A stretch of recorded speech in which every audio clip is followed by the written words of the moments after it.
సాహితీ ప్రియులకు నమస్సుమాంజలి. కాశీ మజిలీ కథలకు స్వాగతం. కథల సంపుటి శీర్షికన మనం వినబోయే కథ రాజభక్తి. బోసుబాబు రచించారండి. మరి కథ విందామా? విశాల దేశ ప్రజలు ఆ దినము ఎంతో సంతోషంతో వేడుకలు చేసుకోసాగారు. ఏ వీధి చూసినా తోరణాలతోనూ రంగురంగుల ముగ్గులతోనూ నిండిపోయి ఉంది. ఏ గృహంలో చూసినా గృహస్థులు పట్టు వస్త్రాలు ధరించి హడావిడిగా తిరుగుతూ పల్లాలలో ఫలాలు పూజా సామాగ్రి తీసుకుని బయలుదేరడం కనిపిస్తోంది. ఏ దేవాలయంలో చూసినా ఇసుక వేస్తే రాలనంతగా జనం కనిపిస్తున్నారు. అంతటి హడావుడి ఉత్సవాలు విశాల దేశ ప్రభువైన విక్రమసేన మహారాజుకు లేక లేక పుత్ర సంతానం కలగడమే. విక్రమసేనునికి వివాహమై దాదాపు 10 సంవత్సరాలు కావస్తుంది. ఎప్పటికీ సంతానం కలగలేదు. సంతానం కోసం విక్రమసేనుడు తిరగని పుణ్యక్షేత్రం అంటూ లేదు. మొక్కని దేవాలయం లేదు. దర్శించని మునులే లేరు. చిట్ట చివరకు సత్యవ్రతుడనే ముని దీవెనల వలన ఈనాటికి మహారాణి ఒక మగ శిశువును ప్రసవించింది. ఆ శుభదినమున ధర్మపాలికుడని ప్రజల చేత కీర్తింపబడే విక్రమసేనుడు బ్రాహ్మణులకు సంభావనలు ఇచ్చాడు. పండితులను సత్కరించాడు.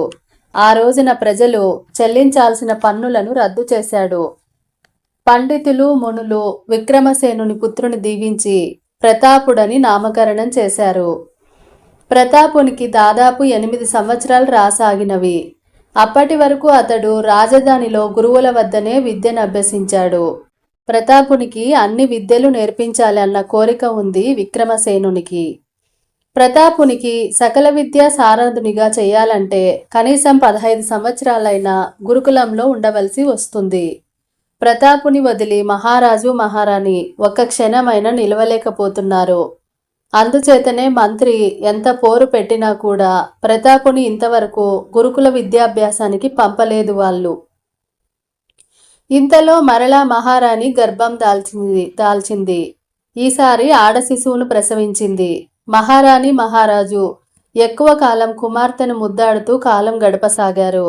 అదే మంచి సమయంగా భావించి మహారాజును ఒప్పించి ప్రతాపుని రాజగురుకులానికి పంపగలిగాడు మంత్రి విద్యానాథుడు. రాకుమారునితో పాటుగా మంత్రి కుమారుడైన చంద్రకాంతుడు కూడా గురుకుల విద్యాభ్యాసానికై వెళ్ళాడు.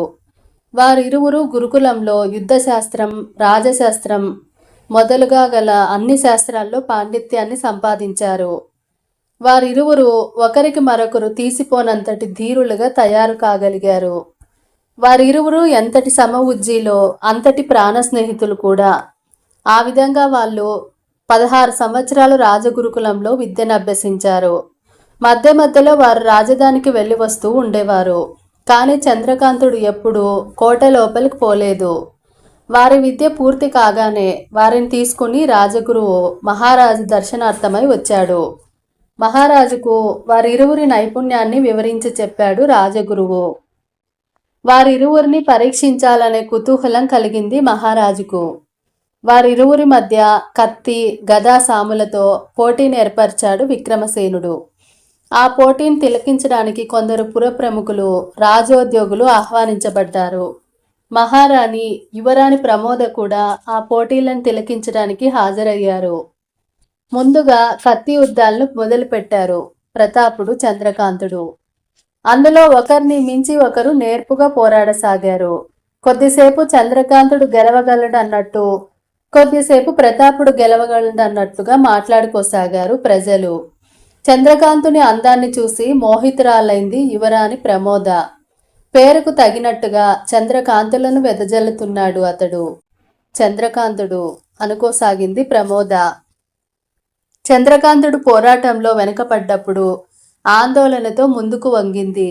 మరలా చంద్రకాంతుడు విజృంభించేసరికి సుఖంగా కూర్చోగలిగింది ప్రమోద.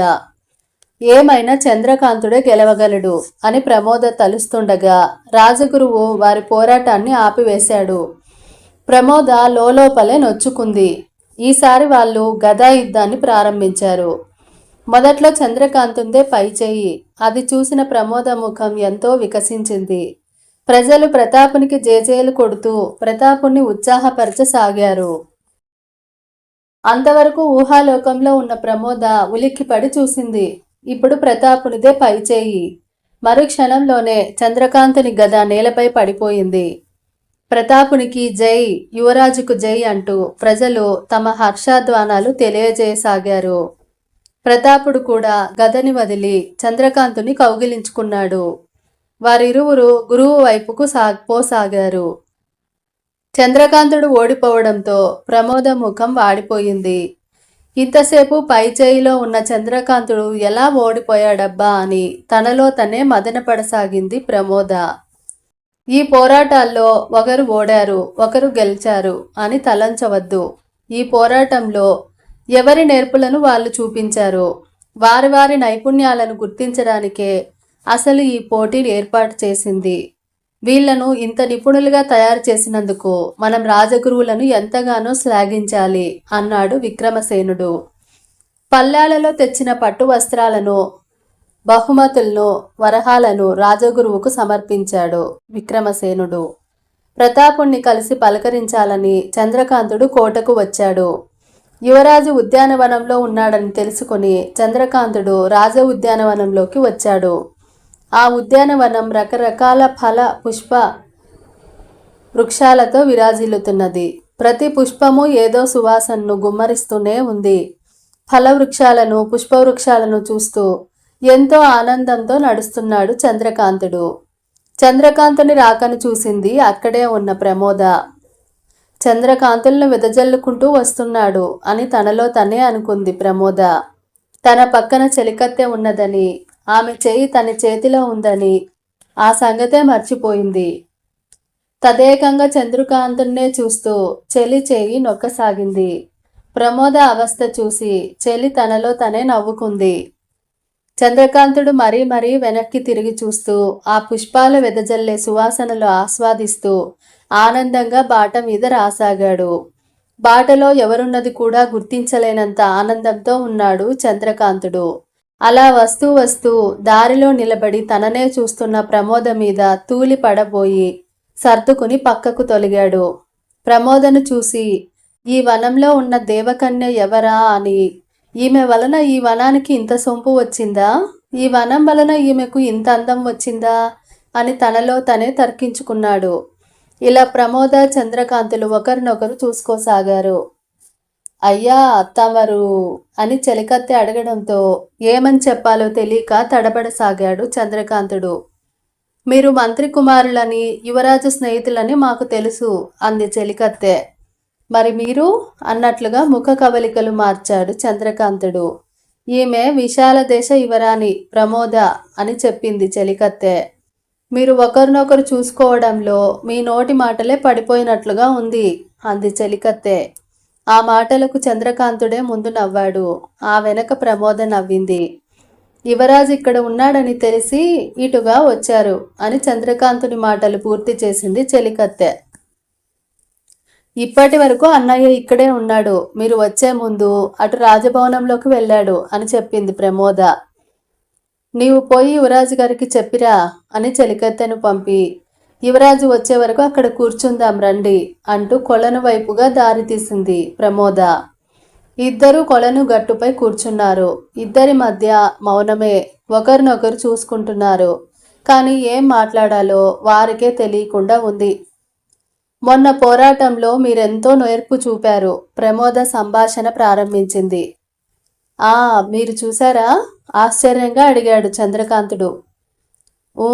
మీరు గెలుస్తారని అనుకున్నా నొచ్చుకుంటూ అంది. తను ఓడినందుకు ఆమె బాధపడినట్లుగా గ్రహించి ఎవరో ఒకరు ఓడిపోవాలి కదా అన్నాడు. అంటే నిజంగా చంద్రకాంతుడు ఓడిపోలేదన్నమాట. యువరాజు కోసం ఓడినట్లు నటించాడా? అయితే ఆ రోజు తలచింది నిజమేనన్నమాట అని తనలో తను అనుకుని, అన్నయ్య ఎప్పుడూ చెప్తుంటాడు అన్నయ్య అంటే మీకు ప్రాణమని చంద్రకాంతంతో అంది. అందుకు చిరునవ్వు నవ్వాడతను. అయ్యా చంద్రకాంత మహాశయ, మిమ్మల్నే రాజభవనానికి వేంచేయమన్నారు యువరాజుల వారు అంటూ చెలికత్తె వచ్చింది. యువరాజు వద్దకు వెళ్ళాలని లేచాడు చంద్రకాంతుడు. ప్రమోద లేచి నిలబడింది. వేయలేక ఒక్కొక్క అడుగు వేశాడు చంద్రకాంతుడు. అన్నయ్య కోసం వచ్చినప్పుడు తప్పక కలుసుకోండి అంది ప్రమోద. ఆ మాటలు వింటూ అక్కడి నుండి కదల్లేక ప్రమోదను చూస్తూ నిలబడిపోయాడు చంద్రకాంతుడు. చెలికత్తె గొంతు విని ఉలిక్కిపడి వడివడిగా రాజభవనం వైపు నడుస్తూ వెనక్కి వెనక్కి తిరిగి ప్రమోదను చూడసాగాడు అతను. యువరాజు కోసం కాకపోయినా ప్రమోద కోసం యువరాజుని వంకగా పెట్టుకుని తరచు కోటకు రాసాగాడు చంద్రకాంతుడు. చంద్రకాంతుడు ప్రమోదలు రాను రాను దగ్గర కాసాగారు. ఒకరి మనసు ఒకరికి విప్పి చెప్పుకున్నారు. ఇద్దరు గాఢంగా ప్రేమించుకున్నారు. ఒకరినొకరు చూడకుండా ఒక్కరోజైనా ఉండలేకపోతున్నారు వారు. వారి మనసుల్లో తెలుసుకున్న యువరాజు కూడా వాళ్లను దీవించాడు. మహారాజుకు తెలిపి వారిరువురికి వివాహం చేయాలని కూడా అనుకోసాగాడు యువరాజు. రోజు వల్లే ఆ రోజు కూడా ఉద్యానవనంలో కూర్చుని మాట్లాడుకోసాగారు ప్రమోద చంద్రకాంతులు. ఎప్పుడూ ఆ సమయంలో రాజకీయ వ్యవహారాల్లో మునిగి తేలే మహారాజు ఎందుకోగాని విశ్రాంతిగా గడపాలని ఆ రోజు ఉద్యానవనంలోకి వచ్చాడు. మహారాజు కంటిలో పడ్డారు ప్రమోద చంద్రకాంతులు. అదే సమయంలో ఎక్కడి నుండో వచ్చాడు యువరాజు. యువరాజును చూసిన ప్రమోద యుక్తిగా కోపంగా నటిస్తూ, ఏమిటన్నయ్యా, పాపం ఈ చంద్రకాంతుణ్ణి ఇలా ఒంటరిగా వదిలి ఎక్కడికెళ్ళావ్ అంది. మన పంచకళ్యాణి గుర్రము మావిటివాడికి లొంగక గొడవ చేస్తుంటే దాన్ని అదుపు చేసి వచ్చాను చెల్లి అని ప్రమోదకు జవాబు చెప్పి చంద్రకాంతుని వైపు తిరిగి, ఆలస్యమైనందుకు క్షమించు మిత్రమా అన్నాడు. ఇంత దానికి క్షమాపణలు చెప్పడం ఏమిటి? నీవు గాని రావేమోనని బయలుదేరిపోతుండగా యువరాణి నిన్ను వెతుకుతూ వచ్చింది. ఆ వెంటనే నేను వచ్చేశాను అన్నాడు చంద్రకాంతుడు. సరి ఆలస్యమగుచున్నది, మరి పోదామా అని యువరాజు అనగానే అటు పోవాలని తిరిగారు అందరూ. అటువైపే ఉన్న మహారాజును వారు అప్పుడే చూసినట్లుగా ఆశ్చర్యపోసాగారు. అడవిలో వేటాడాలని వచ్చారు యువరాజు ప్రతాపుడు చంద్రకాంతులు. అప్పటికే ఎన్నో జంతువులను వేటాడారు వారు. వేటకు వచ్చిన వారి వెంట సైన్యాధిపతి కొందరు సైనికులు వచ్చారు. యువరాజా, ఇప్పటికే మీరు విశ్రాంతి లేకుండా 2 దినాలుగా వేటాడుతున్నారు. ఇక మనం రాజధాని చేరటం శ్రేయస్కరం అన్నాడు సైన్యాధిపతి. ఏమిటి మిత్రమా, ఏం చేద్దాం అని చంద్రకాంతుని ప్రశ్నించాడు యువరాజు. పెద్దలు చెప్పినట్టు చేయడమే శ్రేయస్కరం యువరాజా అన్నాడు చంద్రకాంతుడు.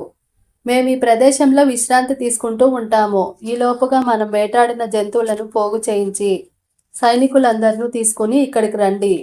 అందరం కలిసి ఒకేసారి బయలుదేరదాం అన్నాడు యువరాజు. తమరు అంటూ అనుమానంగా ఉండిపోయాడు సైన్యాధిపతి. మీకేం భయం వలదు, కంటికి రెప్పగా కాపాడే స్నేహితుడు నాతో పాటు ఉన్నాడు అన్నాడు యువరాజు. యువరాజు మాటలు విన్న సైన్యాధిపతి చంద్రకాంతుని వైపు తిరిగి చూశాడు. మరేం పర్వాలేదు, యువరాజు ఆపదలో చిక్కుకునేంతటి వాడు కాదు. అయినా అతనికి అండగా నేనున్నాను. మీరు నిశ్చింతగా పోయిరండి అని చెప్పగానే తృప్తిగా వెళ్ళాడు సైన్యాధిపతి. కొద్దిసేపటికి, మిత్రమా చంద్రకాంత, చాలా దాహంగా ఉంది. ఈ దగ్గరలో ఏదైనా కుటీరం ఉందేమో, నడు పోయి వద్దాం అన్నాడు యువరాజు. ఇద్దరు తమ గుర్రాలపై బయలుదేరారు. వెంటనే వారొక కుటీరాన్ని చూశారు. అటుగా పోసాగారు. వారిరువురు ఆ కుటీరం వైపే రావడం చూసింది ఆ కుటీరంలోని స్త్రీ. వారు కుటీరం చేరేసరికి వారితో పోరాడడానికి సిద్ధంగా చేతిలో ఒక బల్లెం పట్టుకొని నిలబడి ఉంది ఆ అమ్మాయి. అది చూసి వర నుండి ఖడ్గాన్ని తీయబోయాడు చంద్రకాంతుడు. అతన్ని వారించాడు ప్రతాపుడు. అమ్మా, ఎవరు నీవు? దాహమై వచ్చిన మాతో పోరాడాలని ఎందుకు అనుకుంటున్నావు అడిగాడు ప్రతాపుడు. నీ దొంగ మాటలు, దొంగ వేషాలు కట్టిపెట్టు యువరాజా. ఇక నీ ఆయువు నా చేతిలో ముగియనున్నది అందామె. మరలా ఖడ్గాన్ని తీయబోయిన చంద్రకాంతుని వారించాడు ప్రతాపుడు. అమ్మా, అసలు విషయమేమిటో చెప్పక ఆవేశపడతారెందుకమ్మా అన్నాడు చంద్రకాంతుడు. ఏమి ఎరగని నంగనాచిలా యువరాజుకు తోడా? ఇంకా అలాగే మాట్లాడుతుంది ఆ అమ్మాయి.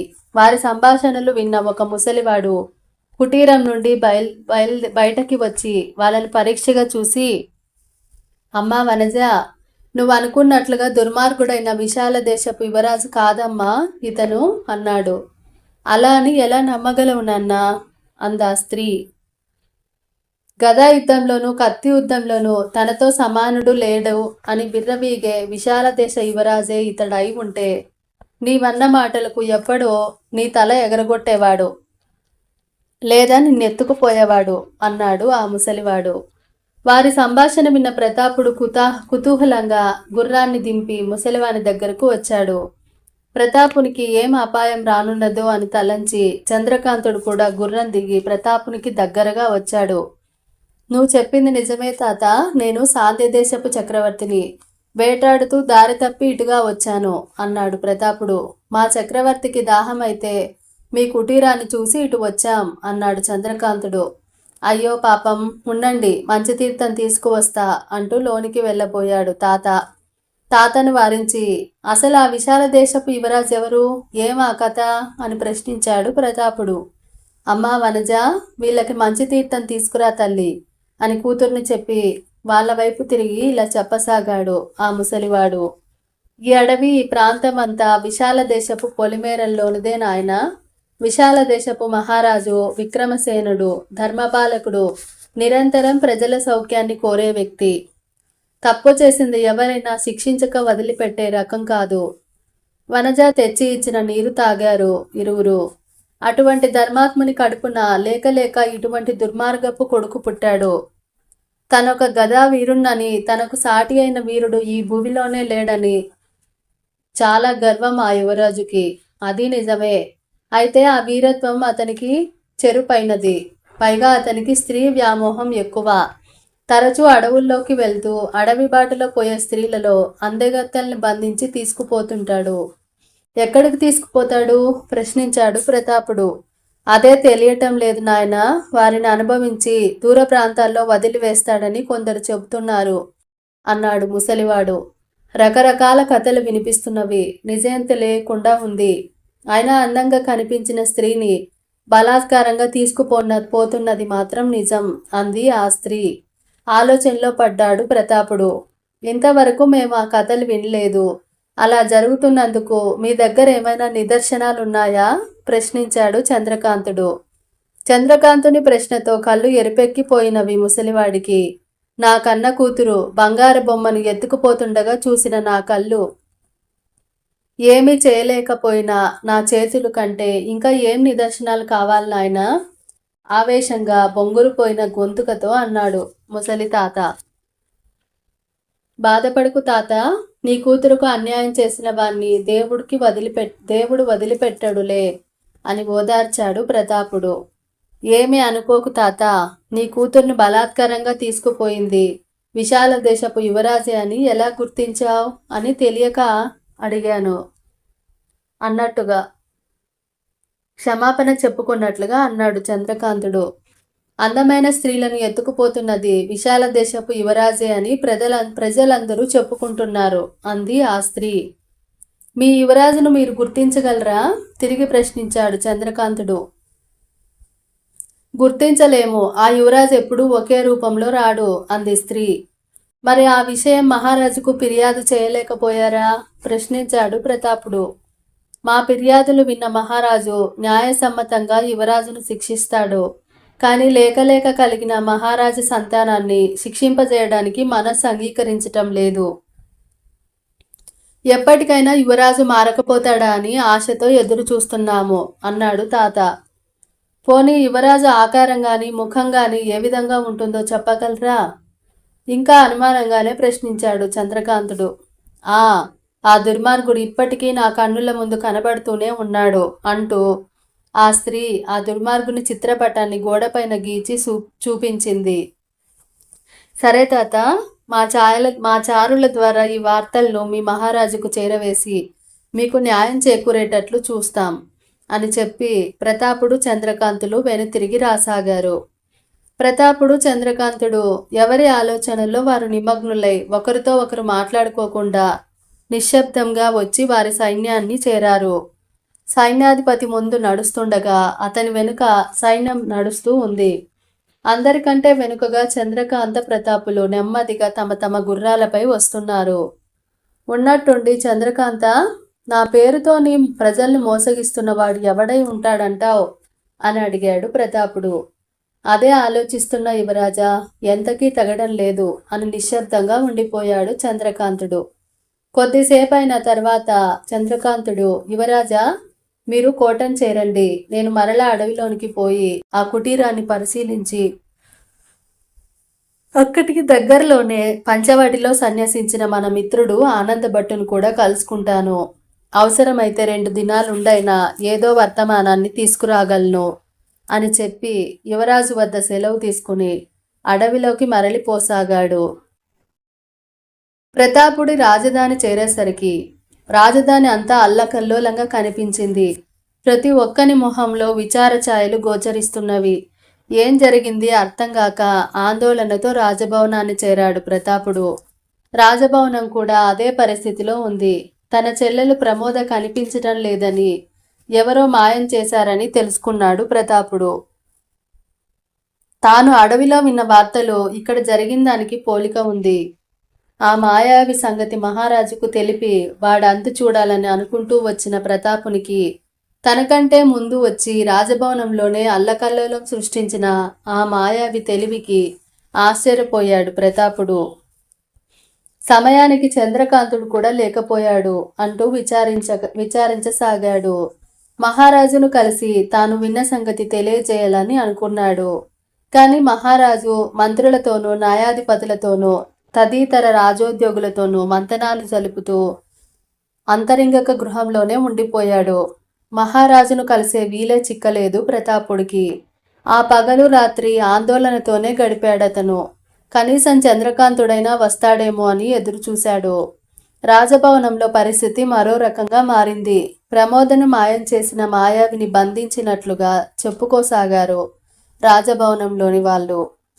అందుకు కొందరి ముఖాలు విప్పారినా ప్రమోద దొరకలేదని మరియు మాయావి మంత్రికి దగ్గరివాడని అనుకుంటూ కొందరు విచారించసాగారు. ఆ మాయావిని రాజసభలో ఈరోజు విచారించి శిక్షిస్తారని తెలుసుకుని గబగబా రాజసభను చేరాడు ప్రతాపుడు.